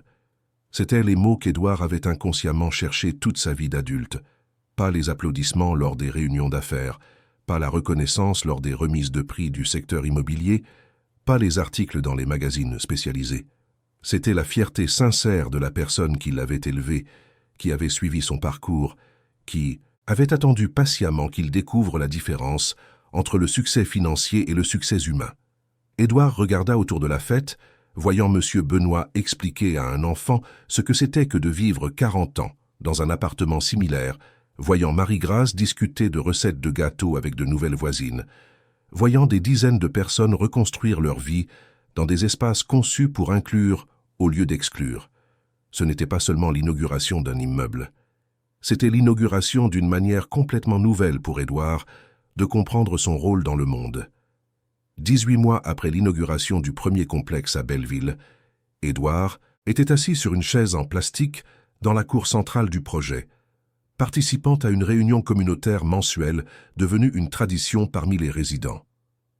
Autour de lui, des familles qu'il connaissait maintenant par leur nom discutaient d'améliorations pour l'aire de jeu des enfants, organisaient une journée de travail bénévole pour peindre les parties communes, planifiaient la fête de quartier qui aurait lieu le mois suivant. C'était un jeudi ordinaire, mais pour Édouard, cela représentait quelque chose d'extraordinaire. Pour la première fois de sa vie d'adulte, il faisait partie d'une véritable communauté. Il ne dirigeait pas de réunions d'affaires, ne prenait pas de décisions unilatérales, ne donnait pas d'ordre à des subordonnés. Il était simplement une voix de plus dans un chœur de personnes qui construisaient ensemble des solutions à des défis partagés. M. Benoît, qui occupait désormais officiellement le poste de conseiller au développement communautaire de Dubois & Associés, animait la réunion avec la sagesse de celui qui comprenait à la fois les besoins pratiques des résidents et les possibilités techniques des projets architecturaux. À 71 ans, il était devenu l'une des voix les plus respectées de l'entreprise, consulté pour toutes les décisions importantes, écouté par les ingénieurs les plus expérimentés. Madame Lourdes, qu'Édouard avait rencontrée lors de sa première visite à l'église avec Carmen, vivait maintenant dans un appartement en rez-de-chaussée spécialement adapté à ses besoins en fauteuil roulant. Elle participait activement à l'organisation communautaire, coordonnait des groupes d'artisanat qui vendaient leurs produits dans une petite boutique coopérative installée au rez-de-chaussée de l'immeuble et s'occupait d'un jardin communautaire qui fournissait des herbes aromatiques et des légumes à plusieurs familles. Marie-Grâce avait quitté la maison de retraite municipale 6 mois plus tôt et occupait maintenant un appartement d'une chambre dans le même complexe, à proximité du centre de santé qui fonctionnait au rez-de-chaussée 3 fois par semaine. Elle avait repris le contrôle de son diabète, participait à des groupes de convivialité pour personnes âgées et était devenue bénévole dans le programme d'alphabétisation pour adultes qui se tenait dans les salles communes de l'immeuble. Carmen était présente à la réunion, mais pas comme l'employée silencieuse qu'Édouard avait connue pendant des décennies. En tant que directrice de l'impact social de Dubois & Associés, elle avait développé un programme de suivi devenu une référence nationale en matière de développement de logements inclusifs. Des universités de tout le pays envoyaient des étudiants en stage dans son équipe, des organismes gouvernementaux consultaient ses rapports pour l'élaboration de politiques publiques et d'autres entreprises du secteur tentaient de reproduire ces méthodes. La transformation de Carmen avait peut-être été la plus impressionnante de toutes. La femme qui, pendant 34 ans, avait travaillé dans un silence absolu, prenait désormais la parole lors de conférences nationales, publiait des articles dans des revues spécialisées, et coordonnait une équipe de 15 professionnels dédiés exclusivement à garantir que les projets immobiliers profitent aux communautés au lieu de leur nuire. Son traitement médical s'était complètement stabilisé, avec un suivi régulier, des médicaments appropriés et surtout avec la réduction du stress de porter seul le poids moral de s'occuper de personnes marginalisées. Carmen avait retrouvé une énergie et une disposition qu'Édouard n'avait pas vues en elle depuis des années. Pendant cette réunion communautaire, Édouard écoutait plus qu'il ne parlait. Il avait appris que son expérience en affaires était précieuse, mais qu'elle devait être combinée avec les expériences pratiques des résidents pour générer des solutions réellement efficaces. Fernande, la mère célibataire de 25 ans qu'Édouard avait rencontrée à l'église, participait désormais au programme de professionnalisation que Dubois & Associés avait créé en partenariat avec l'AFPA. Elle obtenait son diplôme de technicienne en bâtiment et avait été embauchée par l'entreprise elle-même comme assistante de projet. Son fils de 4 ans fréquentait la crèche communautaire qui fonctionnait dans le complexe, une initiative qui permettait aux mères qui travaillent d'avoir un endroit où laisser leurs enfants sans avoir à payer des montants incompatibles avec leur salaire. La discussion de ce soir-là tournait autour de la proposition d'installer une petite boulangerie communautaire dans l'espace commercial vacant au rez-de-chaussée. Monsieur Antoine, l'ancien concierge de 68 ans qu'Édouard avait rencontré lors de sa première visite à l'église, s'était proposé pour coordonner le projet. Il avait de l'expérience en boulangerie, ayant travaillé dans une boulangerie dans sa jeunesse, et était enthousiaste à l'idée de contribuer à la communauté de manière pratique et utile.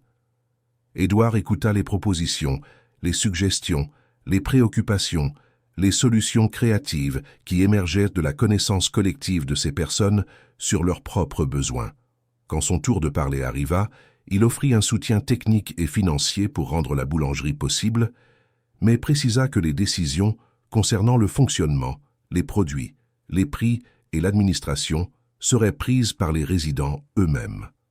Après la fin de la réunion, Édouard se promena dans les parties communes du complexe, observant des détails qu'il avait appris à apprécier au cours des derniers mois.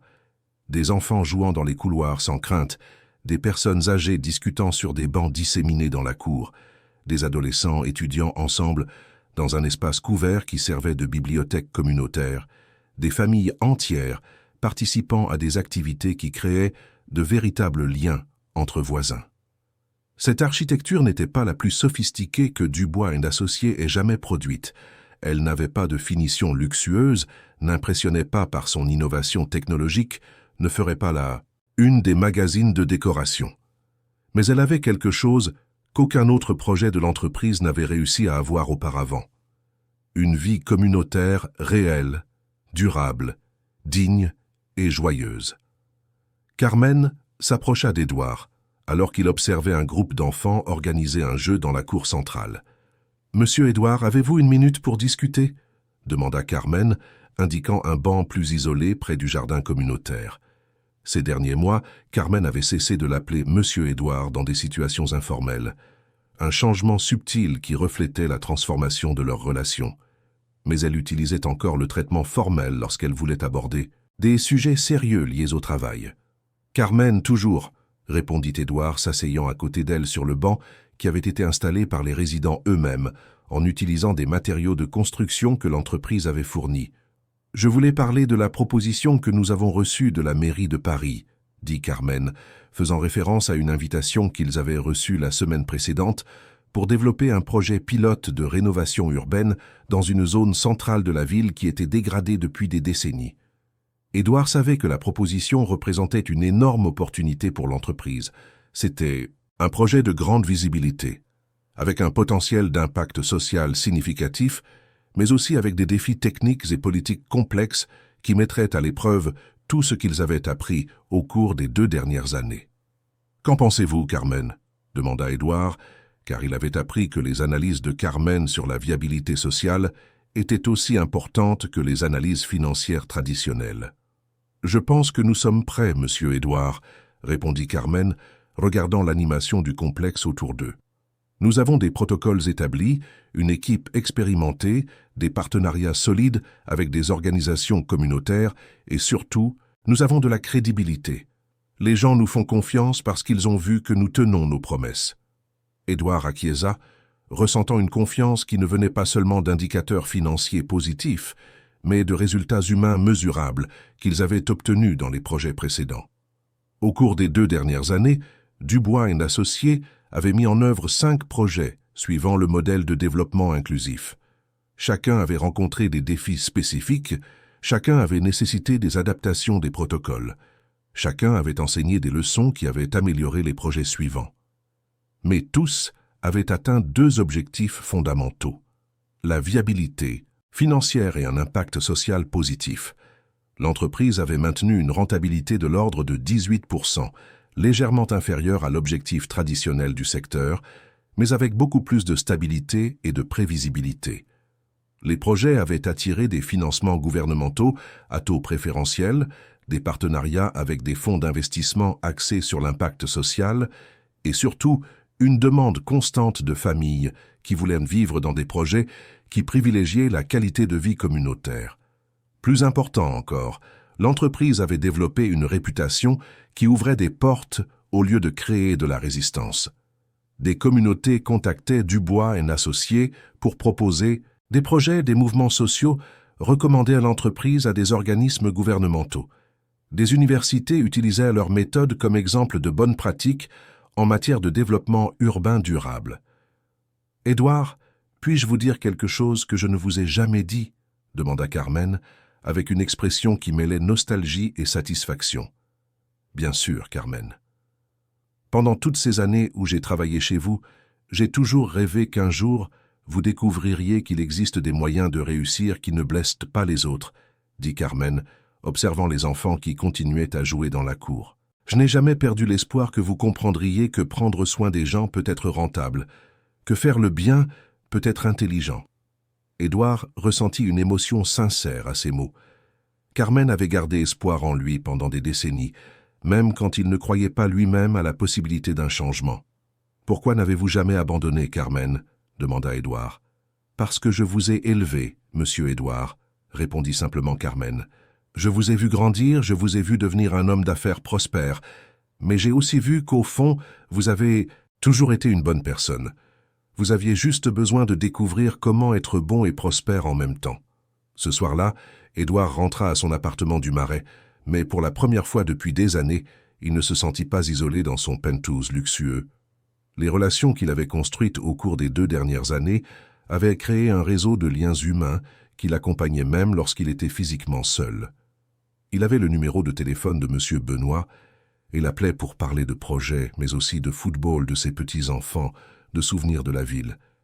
Il avait un contact régulier avec Marie-Grâce, qui lui envoyait des messages pour lui donner des nouvelles de la vie dans le complexe, partageait des photos du jardin communautaire, l'invitait à des déjeuners dominicaux qui avaient lieu dans la salle des fêtes. Édouard avait découvert que la vraie richesse ne se mesure pas à ce que l'on possède, mais au nombre de personnes qui se soucient sincèrement de votre bien-être. Et pour la première fois de sa vie d'adulte, il était entouré de personnes qui le connaissaient non pas pour ce qu'il avait, mais pour ce qu'il avait choisi de devenir. Le week-end suivant, Édouard participa à la fête de quartier du complexe de Belleville, un événement devenu traditionnel qui attirait non seulement les résidents, mais aussi leurs familles, leurs amis et les voisins d'autres quartiers. Carmen avait coordonné l'organisation avec un groupe de résidentes, Benoît avait aidé à construire des stands avec des matériaux restants des travaux, Monsieur Antoine avait préparé du vin chaud selon une recette qu'il gardait depuis des décennies. Édouard n'était pas l'illustre homme d'affaires participant à un événement caritatif pour apparaître sur des photos promotionnelles. Il aidait à servir la nourriture, jouait avec les enfants, dansait avec des dames âgées qui le traitaient comme un petit-fils chéri, participant sincèrement à une célébration communautaire qu'il avait contribué à rendre possible. Pendant la fête, Édouard eut une conversation qui résuma parfaitement sa transformation personnelle. « Monsieur Édouard, puis-je vous poser une question ?» dit Madame Rosa, une dame de 62 ans, qui vivait dans le complexe et était devenue une amie proche de Carmen. « Bien sûr, Madame Rosa. »« Étiez-vous riche avant de construire cet immeuble ?» demanda Rosa avec la curiosité sincère de quelqu'un qui comprenait encore comment ce projet était devenu une réalité. Édouard rit percevant la profondeur de la question. « J'avais beaucoup d'argent avant, Madame Rosa, mais je n'étais pas riche, répondit Édouard, regardant autour de la fête, voyant les visages de personnes qu'il connaissait par leur nom, qui se souciaient de lui, qui partageaient joies et difficultés avec transparence. Maintenant, je suis vraiment riche. 6 mois plus tard, Dubois, un associé, avait pris en charge le projet de rénovation urbaine de la mairie de Paris. Une opération qui transformerait une zone dégradée du centre-ville en un complexe d'habitation mixte, comprenant des appartements de différentes gammes de revenus, des espaces commerciaux pour les entrepreneurs locaux, des zones de convivialité communautaire et des services publics intégrés. Édouard était sur le chantier un matin ensoleillé de décembre, non pas en supervisant de loin, mais en travaillant aux côtés des ingénieurs, des architectes et surtout des résidents du quartier qui avaient été embauchés pour participer à la construction. Il portait un casque, des bottes de sécurité et avait les mains sales de ciment comme n'importe quel autre travailleur du chantier. Carmen arriva sur le chantier avec un thermos de café et un gâteau qu'elle avait préparé dans la cuisine communautaire du complexe de Belleville. Elle avait pris l'habitude d'apporter le goûter sur les chantiers, un geste simple qui renforçait les liens entre l'équipe technique et les travailleurs locaux. Benoît expliquait à un groupe de jeunes ingénieurs comment les familles qui vivaient dans le quartier depuis des décennies pouvaient contribuer au projet avec leur connaissance des infrastructures locales, des conditions climatiques, des besoins spécifiques de la communauté. À 72 ans, il était devenu un mentor pour des professionnels de 40 ans ses cadets, mais qui reconnaissaient sa sagesse pratique en matière de développement urbain inclusif. Pendant la pause café, Édouard reçut un appel de Robert Allary, qui appelait du bureau avec des nouvelles importantes. « Édouard, nous venons de recevoir les résultats de l'évaluation indépendante que la mairie a commandée sur nos projets des 2 dernières années, » dit Robert, avec une satisfaction évidente dans la voix. « Nous avons été classés comme référence nationale en matière de développement de logements durables, et plus important encore, nous avons reçu des invitations pour des projets similaires à Lyon, Marseille et Lille. » Édouard écouta les nouvelles en ressentant de la fierté, mais une fierté différente de celle qu'il éprouvait pour les réussites commerciales traditionnelles. C'était la fierté de savoir que son travail améliorait des vies réelles, que son entreprise était devenue un instrument de justice sociale au lieu d'un instrument d'exclusion. Quand il raccrocha, Édouard regarda autour du chantier, voyant des travailleurs locaux construire leurs propres futurs logements, voyant des familles participer activement à la planification des espaces qu'elles allaient occuper, voyant une opération de développement urbain qui incluait au lieu d'expulser, qui ajoutait au lieu de soustraire. Carmen s'approcha de lui apportant une tasse de café fumant. « Monsieur Édouard, puis-je vous dire quelque chose ?» dit Carmen, utilisant le ton affectueux qu'elle avait développé ces derniers mois. « Toujours, Carmen. Quand j'ai commencé à travailler chez vous, j'étais une jeune femme qui venait de quitter l'armée, un peu perdue sur ce que j'allais faire de ma vie, » dit Carmen, regardant l'animation du chantier. Vous étiez un adolescent qui avait perdu sa mère et essayait de comprendre comment être un adulte dans un monde qui semblait froid et compliqué. Édouard écouta en silence, réalisant que Carmen faisait un bilan émotionnel de décennies de vie commune. Pendant toutes ces années, nous avons grandi ensemble. J'ai appris à m'occuper d'une maison. Vous avez appris à vous occuper des affaires. Je suis devenue une femme forte. Vous êtes devenu un homme prospère, continua Carmen. Mais ce n'est que ces 2 dernières années que nous avons appris à vraiment prendre soin des gens. Édouard acquiesça, reconnaissant la précision de l'analyse de Carmen sur le parcours qu'ils avaient partagé. « Carmen, je veux vous remercier d'avoir attendu si longtemps que je grandisse émotionnellement, » dit Édouard. « Vous auriez pu abandonner, vous auriez pu chercher un autre travail, vous auriez pu me laisser découvrir seul que le succès financier n'est pas la même chose que le succès humain. » Carmen sourit avec la tendresse maternelle qu'Édouard avait appris à apprécier ces derniers mois. « Monsieur Édouard, une mère n'abandonne pas son fils, et j'ai toujours été un peu votre mère, même sans que vous vous en rendiez compte, » répondit Carmen, ajustant son casque avec l'affection de quelqu'un qui prend soin d'un être cher. « J'ai toujours su qu'un jour, vous découvririez que faire le bien est bien plus gratifiant que de simplement gagner de l'argent. » Cet après-midi-là, quand Édouard rentra chez lui, après une journée de travail sur le chantier, il se rendit compte que pour la première fois depuis des décennies, il ne calculait pas les profits, ne planifiait pas d'expansion commerciale, n'anticipait pas les prochaines étapes pour accumuler plus de richesses matérielles. Il pensait aux familles qui, dans quelques mois, emménageraient dans des appartements construits avec leur participation directe.